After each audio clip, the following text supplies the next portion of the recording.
Reply reply reply Arjunrao 5व्याचा number येणार आहे, काळजी करू नका. माननीय अध्यक्ष महोदय, अंतिम आठवडा प्रस्तावावर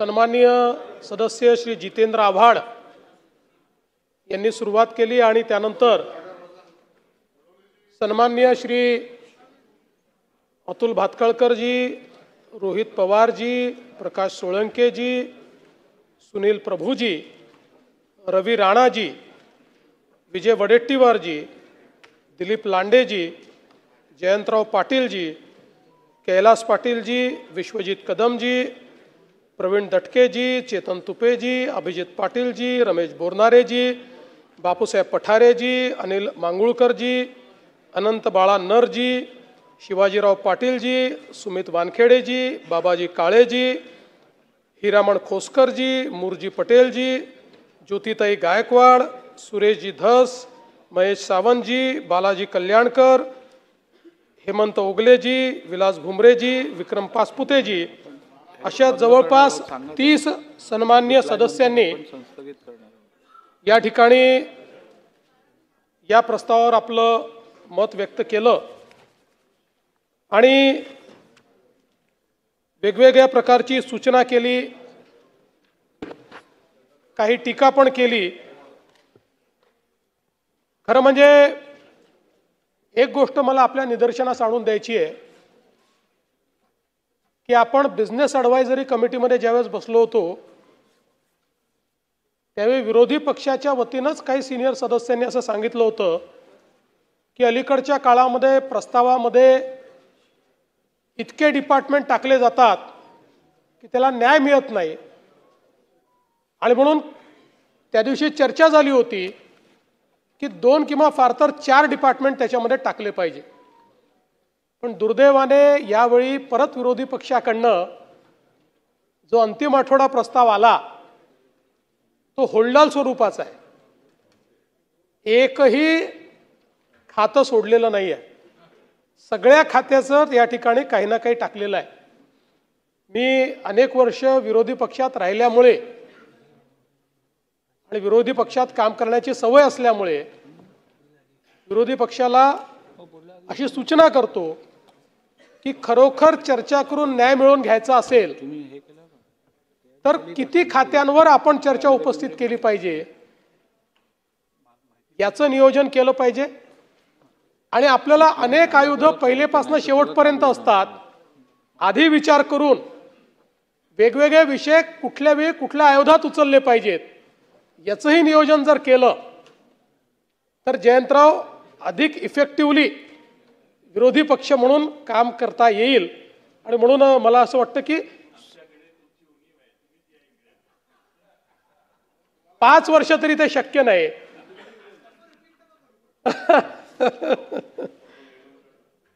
पण अध्यक्ष महोदय, खरं म्हणजे अंतिम आठवडा प्रस्ताव मांडण्याकरता ज्यावेळेस मी उभा आहे त्यावेळी माझ्या आणि आपल्या सगळ्यांच्या मनामध्ये वेदना आहे. आपण अधिवेशन संपवतोय, पण ज्या काही घटना या अधिवेशनात घडलेल्या आहेत त्यातनं नेमका काय संदेश घेऊन आपण जाणार आहोत आणि लोकांना काय संदेश आपण देतो आहोत.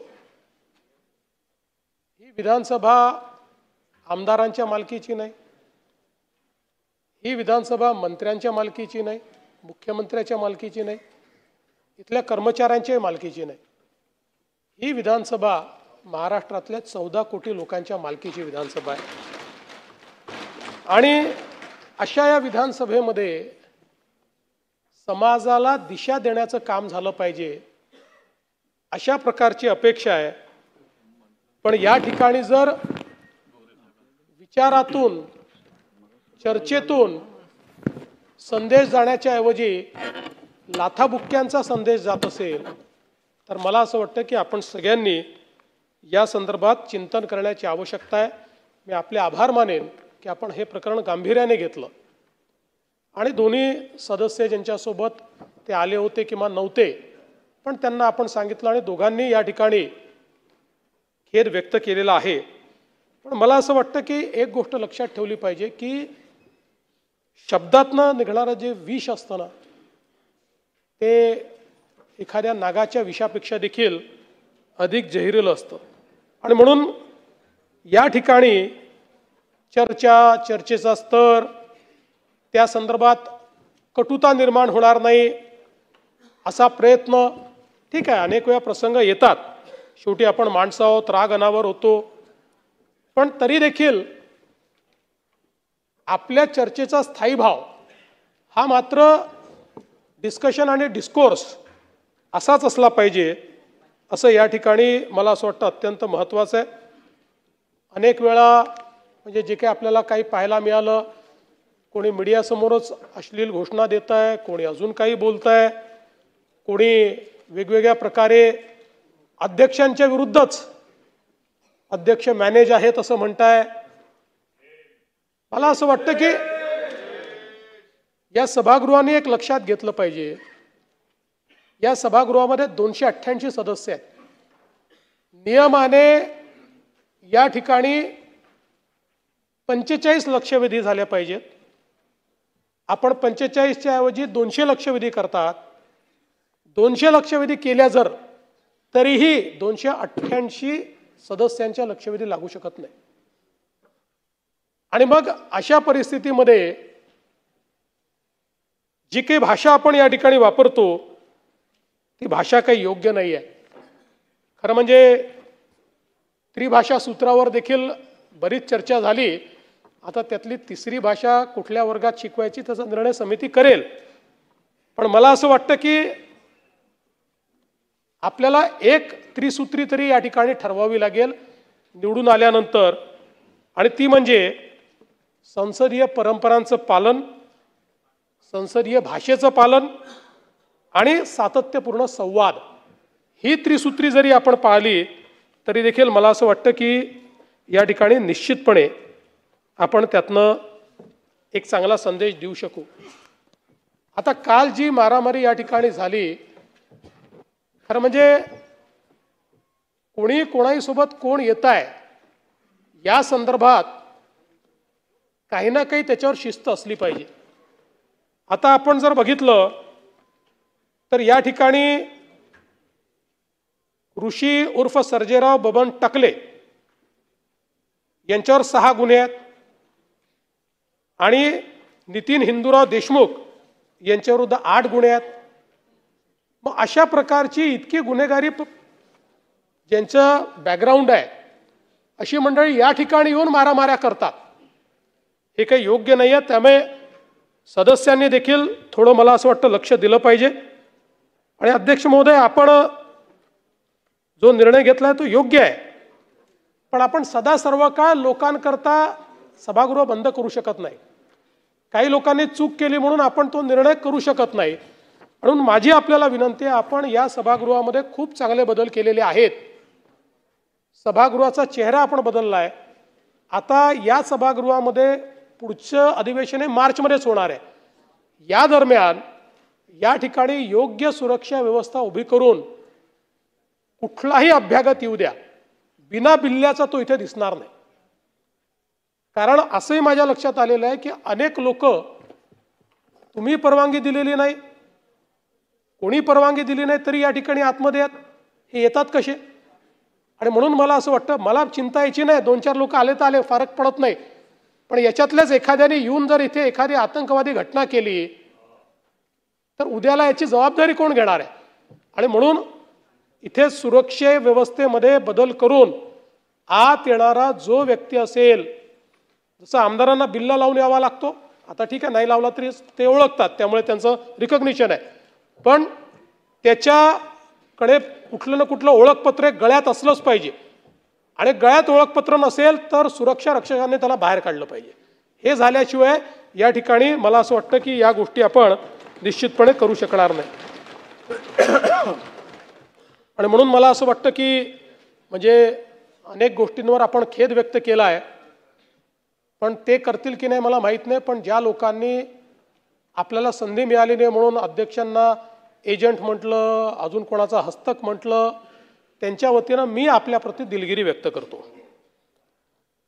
आणि अध्यक्ष महोदय, या ठिकाणी मी जे काही बोललो ते केवळ कुठल्या एका पक्षाला लागू नाही, विरोधी पक्षाला किंवा सत्तारूढ पक्षाला, दोन्हीकडच्या आमदारांना लागू आहे।